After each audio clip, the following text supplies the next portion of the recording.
Hello and welcome back to PhD Pathshala. तो जैसा कि आप सभी जानते हैं, इस चैनल पर हम आपके लिए पीएचडी एडमिशन एंड वैकेंसी से रिलेटेड अपडेट लाते रहते हैं। तो जिन्होंने अभी तक सब्सक्राइब नहीं किया है, जल्दी फटाफट से सब्सक्राइब कर लीजिए। और चाहिए तो आप हमारा टेलीग्राम चैनल भी फॉलो कर सकते हैं, लिंक आपको डिस्क्रिप्शन बॉक्स में मिल जाएगा। So let's start. ओके, सो जैसा कि आप सभी जानते ही हैं, इलाहाबाद यूनिवर्सिटी ने जो पीएचडी एडमिशन है वो स्टार्ट कर दी है, जिसके लिए आपको डिटेल वीडियो हमने अपने चैनल पर आपको पहले बताई हुई है। अगर आपने अभी तक वो वीडियो नहीं देखी है, यहाँ ऊपर साइड में आपको लिंक आ रहा होगा, आप इसका थ्रू जल्दी फटाफट से पहले वो वीडियो देख लीजिए। तो बात करते हैं इलाहाबाद यूनिवर्सिटी में जो पीजी एडमिशन की जो सीट्स निकली है, जो पीजी एडमिशन नोटिफिकेशन निकली है, उसमें जो सब्जेक्ट वाइज सीट डिवीज़न है, आज उसकी बात करते हैं। तो आइए चलिए देखते हैं क्या सब्जेक्ट वाइज सीट्स हैं, कितनी कितनी सीट किस सब्जेक्ट में आई है। तो ये इनका पीजी एडमिशन का पोर्टल है, जिसमें आपका डिस्क्रिप्शन नीचे आते थे, आगे आपको अप्लाई करने के लिए डायरेक्ट दिया हुआ है। रजिस्ट्रेशन करने के लिए आप फिर अप्लाई कर सकते हैं। इस पहले सीट देख लेते हैं।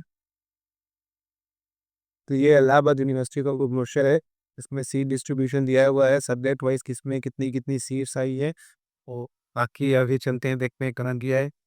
और इस तो बेसिक है, जो हम लोग बता चुके हैं आपको। तो फीस की बता चुके थे पहले ही कि ईडब्ल्यूएस में है, जनरल है तो 600 रुपीज़ है, एक्सेम्प्टेड कैटेगरी में अगर तो कभी 600 है, और अगर आप एस सी एपीडब्ल्यू से हैं तो 300 रुपीज़ आपकी फ़ीस है, जो कि हम आपको पहले इस पूरे बता चुके हैं। और आगे चलते हैं, देखते हैं। जो फॉर्म का स्टार्टिंग डेट है वो 25 सितंबर से है। 25 सितंबर से फॉर्म स्टार्ट होगा, लास्ट डेट आपका 22 अक्टूबर को फॉर्म की लास्ट डेट है। ठीक है। और इसके बाद ये सब बेसिक डिटेल है जो कि मैं अपने पहले वीडियो बनाए हैं। आप लोग को आपको चैनल के डिस्क्रिप्शन बॉक्स में भी इस वीडियो का लिंक मिलेगा, उसके थ्रू जाकर वो वीडियो पहले देख लीजिएगा। हाँ, एक चीज़ और था यहाँ पे कि जो हमारा ये 120 नंबर में जो एकेडमिक मिलने वाला था और कुछ इधर मिलने वाला था, उसका वेटेज कैसे होगा तो ये देखना होगा। तो ये अगर आपका इसका वेटेज के लिए आपको ये दिया हुआ है, अगर जैसे आपका 10th में 50% से कम है तो आपको कोई नंबर नहीं मिलेगा। अगर 50 से 60 के बीच में तो आपको 1 नंबर मिलेगा, 60 से ज़्यादा है तो 2 नंबर मिलेगा। फिर मैक्सिमम 10th में आपको 2 नंबर मिलेगा, इंटरमीडिएट में इसी तरीके से 3 है। और देन आपका ग्रेजुएशन में भी इसी तरह 5 होगा, और पोस्ट ग्रेजुएशन में इसी तरह मैक्सिमम इतना हो गया। इसके बाद आपका 20 नंबर एकेडमिक से हो गया, 70 नंबर आपका जो था वो एनटीए का जो स्कोर कार्ड है उससे होगा, 30 नंबर जो आपका इंटरव्यू या रिसर्च टेस्ट से जो भी होगा उसके थ्रू होगा। इस तरीके से टोटल आपका जो होगा 120 नंबर का बनेगा। डिस्ट्रीब्यूशन पे थे तो सीट डिस्ट्रीब्यूशन देख लेते हैं पहले इसका। इलाहाबाद यूनिवर्सिटी का सीट डिस्ट्रीब्यूशन है, इसमें किस किस सब्जेक्ट में कितनी कितनी सीट्स आई हुई हैं।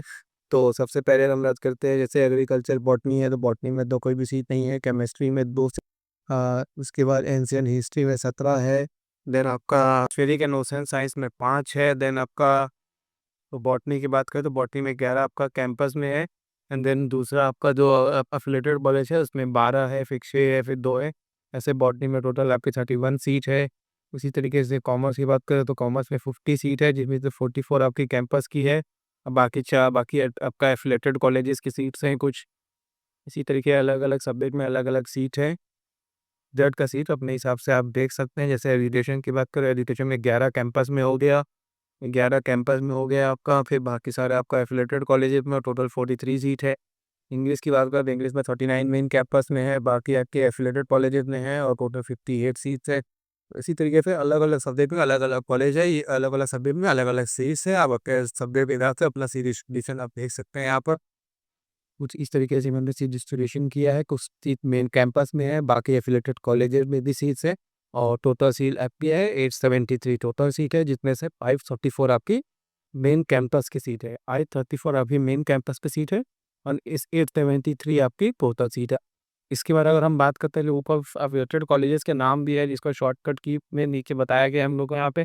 एसएससी एमपी क्या है तो चौधरी माधव प्रसाद डिग्री कॉलेज है। इसी तरह अलग अलग कॉलेज का आपको दिया हुआ है। आप अपने सब्जेक्ट के हिसाब से अपना अपना सीट्स वगैरह देख लीजिए कि आपको किस सब्जेक्ट में कितना फीस दिया, उस हिसाब से अप्लाई करिएगा। डिटेल वीडियो अगर आप पूछे तो आपको हमारे चैनल पे मिल जाएगा, इसका लिंक आपको डिस्क्रिप्शन बॉक्स में भी दिया है और यहाँ स्क्रीन पे भी शो हो रहा होगा, जिसके थ्रू आप जाकर वीडियो देख सकते हैं। बाकी अगर आपको किसी तरीके की पढ़ने में कोई दिक्कत आती है तो कमेंट करिए, हम लोग उसको सॉल्व करने की कोशिश करेंगे। बाकी इस तरीके की नए नए और अपडेट के लिए सब्सक्राइब कर लीजिए हमारा चैनल पे। पाठशाला। Thank you.